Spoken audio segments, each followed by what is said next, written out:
Hi friends! Welcome back to my channel. నేను మీ మౌనిక. మేమెక్కడికెళ్ళామా అని ఆలోచిస్తున్నారా? ఇంకొంచెం ఆలోచించండి. మేమెక్కడికెళ్ళామో తెలిసి కామెంట్ జేయండి. అలాగే మేమొచ్చేసి కార్తీక వనభోజనాలకొచ్చాము. గత 3 సంవత్సరాల నుంచి ప్లాన్ జేస్తే ఈ ఇయర్ మమ్మల్ని మల్లన్న పిలిపించుకున్నాడు. అలాగే ఇంకా మేము ఇక్కడైతే గుట్ట పైన ఇది. పిల్లలైతే బాగా ఎంజాయ్ జేస్తున్నారు. చుట్టూ నేచర్ అయితే చాలా అంటే చాలా బావుంది. మొత్తం గ్రీనరీ ఇంకా. ఈ గుడొచ్చేసి స్వయంభూ. ఇక్కడైతే మా పిల్లలు ఆడుకుంటున్నారు. స్వామి గుహలో ఉంటాడు. కొన్ని స్టెప్స్ ఎక్కాలి. తర్వాత మనకి స్వామి దర్శనం జరుగుతుంది. అలాగే ఇక్కడొచ్చేసి మనకి చిన్న శివలింగం గూడా ఉంటుంది. ఆ శివలింగంకి మనం పంచామృతాలతో కానీ, ఆవు పాలు, వాటర్‌తో గాని అభిషేకం చేసుకోవచ్చు. అలాగే మనం తీసుకెళ్ళిన పూలు, పసుపు, గంధము, కుంకుమ, ఇంకా బిల్వపత్రం, మనం తీసుకెళ్ళిన ప్రసాదాలు అంటే పండ్లు ఏవైనా అక్కడ సమర్పించుకోవచ్చు. అలాగే అక్కడ దీపం పెట్టుకునే అవకాశం గూడా ఉంటుంది. కార్తీక మాసం అంటేనే దీపాలకి ప్రత్యేకం గదా! అలాగే మనము ఇక్కడ గుడి ఆవరణలో ఏ గుడి దగ్గరైనా దీపం వెలిగించడం శుభకరము. అలాగే మనము స్వామివారికి అభిషేకం చేసిన తర్వాత స్వామివారికి అలంకరించుకున్నాం. ఇక్కడొచ్చేసి ఉసిరి దీపము.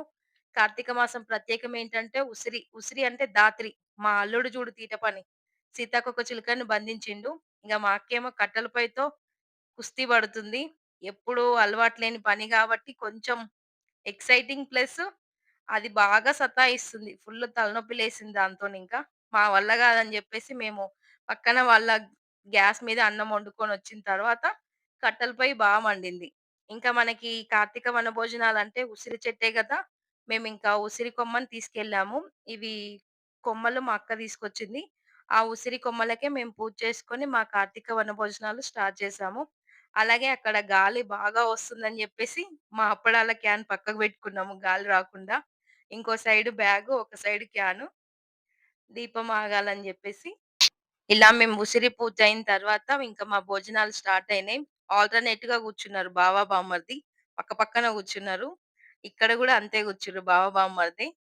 అయ్యో! ఇది మొత్తం ఇంకా కపుల్స్ జోడీ అని జెప్పుకోవచ్చు. ఇంకా మా అక్క, మా వదినమ్మ అయితే వడ్డిస్తున్నారు. అరిటాకు భోజనం అంటేనే స్పెషల్ గదా! ఇంకా మా ఈ స్పెషల్ వనభోజనంలో మేమింకా చిట్టీలాట ఆడినాం. రాముడు, సీత. అలాగే మా పిల్లలు వెళ్ళే ముందు నెక్స్ట్ ఇయర్ గూడా మళ్ళీ ఇలా ప్లాన్ జేస్తే బావుండు అని కోరుకుంటుర్రో ఏమో అనుకోవాలి.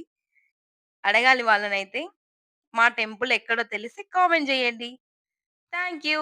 Thanks for watching. For more videos please subscribe to my channel.